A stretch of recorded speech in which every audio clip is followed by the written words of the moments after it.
Are you ready to be in top form?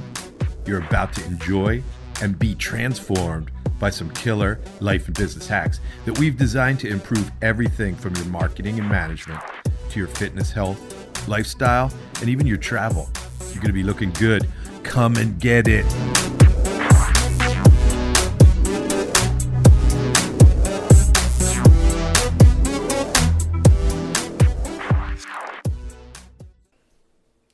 Welcome, everybody, to In Top Form. I'm Dave Fries. So I'm Sikdar. We are here today as part of a business series that we're doing, which is the overview of the client, customer, and patient life cycle. Just to bring you up to speed, in case you've landed on this without listening to the others, it would be great for you to listen to this, but then go back and listen to our first show, which is the overview of the client, customer, patient life cycle. And we're essentially talking about how you use this knowledge to make it better for them, make it way more profitable and enjoyable for you. The stages that we're talking about here, and look, we've named these slightly differently than most people think about them, just to get people thinking about them consciously again. And they're not neatly divided the way that we've divided them here. But we've got capturing the attention and awareness of the customer, client, or patient, and trying to figure out where are they, how fast can we get them to the decision to buy. But we don't want to try to get them to the decision to buy until they're ready for that. Right. Then we've got building rapport through education and transitioning from rapport to trust. Those are the two shows before this. Now we're going to talk about something called indoctrination. In the following shows, we'll talk about the next step for us, which is purchase and upsell, followed by education to get them to consume, what we do to retain clients, customers, and patients, how we move them from being mere buyers to advocates and making referrals. And finally, what do we do to get them to repurchase the same thing over and over again or something new from us? Today, all about indoctrination. Sam, you mentioned to me earlier, I think we were maybe on air, that indoctrination sounds dark. It does. It sounds like maybe that we're trying to brainwash people or why would we bring them into a cult of some sort. Which I'm not against. There's a lot to be said. And they would be right. Yeah, exactly. So why do we do it? Why do we use a word like indoctrination that sounds so dark when we're talking about this? And yeah, we are trying to indoctrinate them about how we do it, but isn't the customer always right? Like, why should we be telling them how we do it? Because we may have a better way of doing it than they're aware of, or at least a better way of doing it for some people. Than that they're aware of. Right? That's great. And there's almost, if we have to redo the way that we deliver this product or service individually for everybody, we're not going to have giant profit It's not efficient. It's not scalable. Now, there may be businesses that don't rely on scale and which are highly customized for a gigantic fee. Sure. That's fine. But even there, we should indoctrinate them as to what they should expect from us and how we do it. And our theory about this, and we're going to talk about how we do it, our theory about this is a certain number of people will say, well, that's not for me when you do it that way. But the ones that say, that's for me, you're going to have revealed to them in advance information that's important to them, and then you're going to continue to build trust by delivering on that methodology. Yeah, and I think part of indoctrination is that concept of, so to speak, of protecting your good customers from the bad ones. You know, if you have an tell me more about that. So, you know, we started off with like, hey, look, I can teach anybody. Martial arts is for everyone. And hey, come on in. And we were focused on making it easy and convenient for people to come in. And not that we don't still do that, but that ease and convenience came out of a lack of process and a lack of standards. Right? So once we started implementing a process, like, look, this is how we do things. This is the process you need to go through no matter what. It doesn't matter if you're 10, you're 20, if you have 5 years of martial arts experience, 15, 20 years of experience, or none. This is the process that we bring new people in. And we found that when people came through that process, number one, they were much more likely to buy, but they were a better fit for us and they stuck around a lot longer and they were easier to deal with. They got along with everybody else in the organization better. And every time we deviated from that process, thinking that we were making an accommodation for them, it always came back and bit us. Yeah, that's what we find too, is the more we try to bend over backwards and violate our process. So I'll give you an example. There is a whole sequence of events from when somebody notices us and calls and says, I'd like to get a will. That's what people start with. But that isn't, we know that's not really what they need. Right. And they only say that because they don't know about everything else. So at intake, they say, well, this is what we do, and it's really important that you have these other things. And the lawyer will talk to you about all that. And then they send them a questionnaire, and they have to fill out the questionnaire, and then the appointment isn't for a month to 6 weeks. Not that we wouldn't like to get you in earlier, but we're booked up. So we have to explain that. Well, why is that? And we do. And there are other lawyers within my firm that will say to their clients, don't worry, I'll skip you to the head of that line. Wow. And generally, we try not to do that. But if somebody has promised it, we don't want to embarrass that lawyer either. But here's what we find. When people haven't gone through this carefully constructed process to find out if we're a good match, to show them all the advantages. If they stick with this program, they're going to get things they're not going to get anywhere else. Yeah. They're going to get an estate plan that preserves their legacy, that does all of these things they really wanted, but they didn't have a conscious awareness that they wanted them, or that they were, if they did want them, they didn't know they were possible. Right. Or that there was somebody that could help them with that. So invariably, somebody who hops to the front of the line for one reason or another, or one way or another, or demands higher levels of customization of the experience, tend not to be as satisfied with it in the end. They're getting something that's and I think identical. when you forego this indoctrination process, you're really, what you're doing is not accommodating the customer or potential customer, but what you're doing is you're undermining the value of what you're presenting, right? And if that customer doesn't value what you have to deliver, and comes later, but they'll be less likely to consume it, and that's not serving anyone. No, and then they'll be less likely to make referral. Yeah. They'll have an inferior experience. So a good example of indoctrination would be this. People who pay a lot of money to us start typically with an expectation, not an unreasonable one, by the way, that I should be able to call you day or night and hear back from you within minutes, or get you on the phone. But because of how we work, which is we're giving our undivided attention to a number of clients during the day, we can't take calls that just come in during the day. Yeah. Can't do it.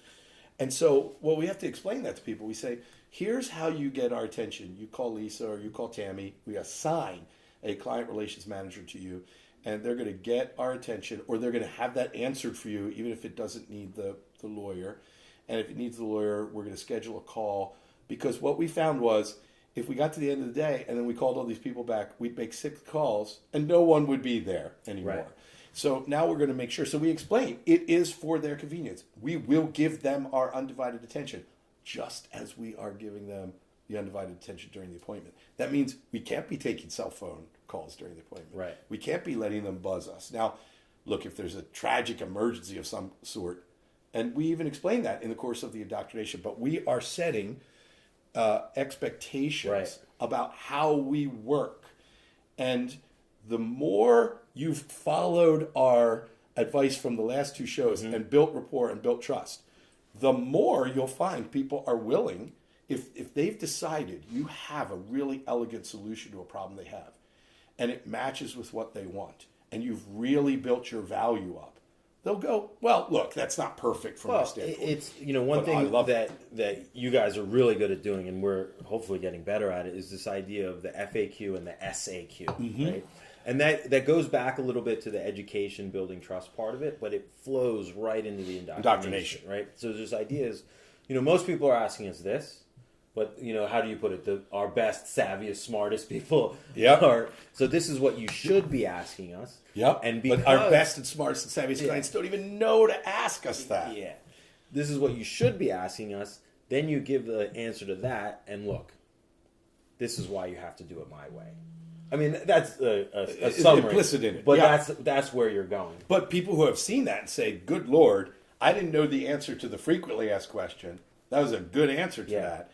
And he's given me 3 other questions I should ask. And darn, if he's not right, I am worried about that. Yeah. So an example of this would be, we might say, here's a frequently asked question, is a will or a trust better? So then we're going to say, well, there's not a clear answer to that. And here's the more nuanced answer. But by the way, if you're worried about that, you might really be worried about, can I protect my heirs when they get the inheritance from losing it in a divorce or a lawsuit?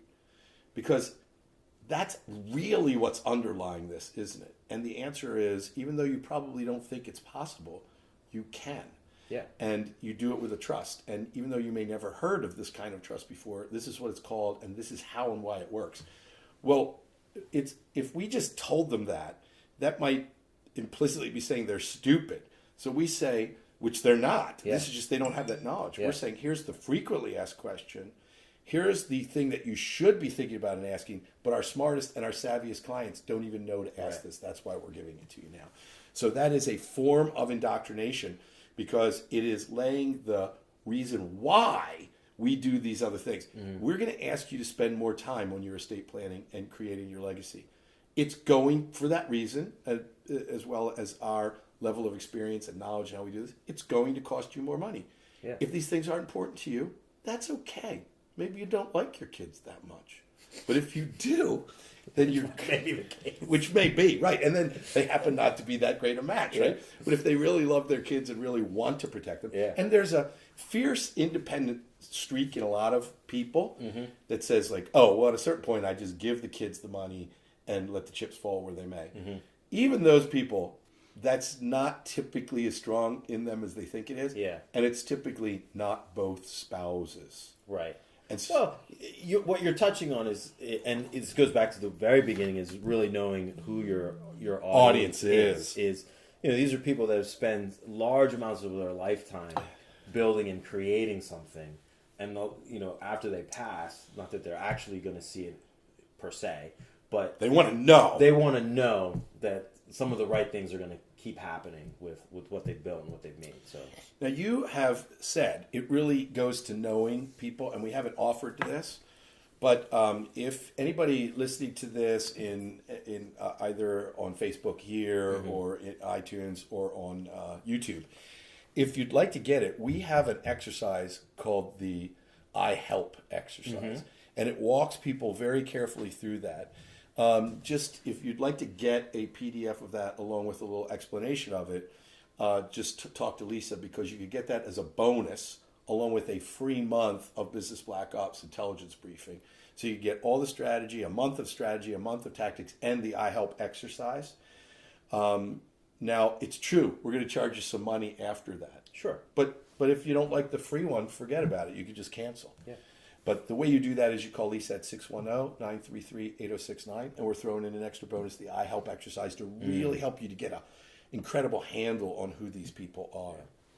So before we depart from, we should also add, we have a tactical pen here, which if you're listening on the podcast, you can't see it, but it's actually a functioning pen you can write with, make millions of dollars with your ideas. And it's also a weapon, which just possessing it, in most people's cases, makes them feel a little bit more confident, which makes them look less like a target for a predator. So if you join, you're also going to get a tactical pen. But you can win a tactical pen even if you're not part of Business Black Ops by sharing. If you're on Facebook and you share this, I think we might even give away a tactical pen before this is over. But also subscribe to YouTube or on iTunes, give us a 5-star review or write. We're going to give you. You give us a 5-star review or write a review, we're going to give you two entries. Yeah. So, just to wrap up on indoctrination, we're coming up on the part that everybody wants to know about, which is how do you get people to purchase and what do you do with upsell. We're just going through the life cycle of the client, customer, patient. We started with capturing and cultivating their awareness, using education to build rapport and trust, and now using indoctrination to sort of weed out who will be good to work with you and who won't, and also to build trust. Because as you show them what you do and you deliver on it or exceed those expectations, trust is going to reach a sort of heightened maximum level before you ask for this purchase. Right. Anything else you want to add on indoctrination? Yeah, I think the big part of indoctrination is really convincing people why they should do business with you rather than anybody else. And this can be done. Let's talk about how we do it. It can be done in intake when people call. Yep. It can be done through email and a series of things that you ask them to do. It can be done now more recently through Messenger and SMS. It can be done in person meetings, and it can and should be done across all of those. Right. It can be done in social media. Yes. So we sort of indoctrinate people that we're going to have a good time and do things that are fun. So rather than just posting boring articles about the law, we give people recipes. We recognize like National Hamburger Day. We do all these things in social media that are saying this is a deeper, more interesting, a little bit more relaxed experience than you probably think it's going to be. So have a great time. Tune back in for the next, because you're going to want to hear the next one, which is purchase and upsell. And thanks for joining us. Remember to be in top form. I'm Dave Fries. Sam Sikdar. Signing off.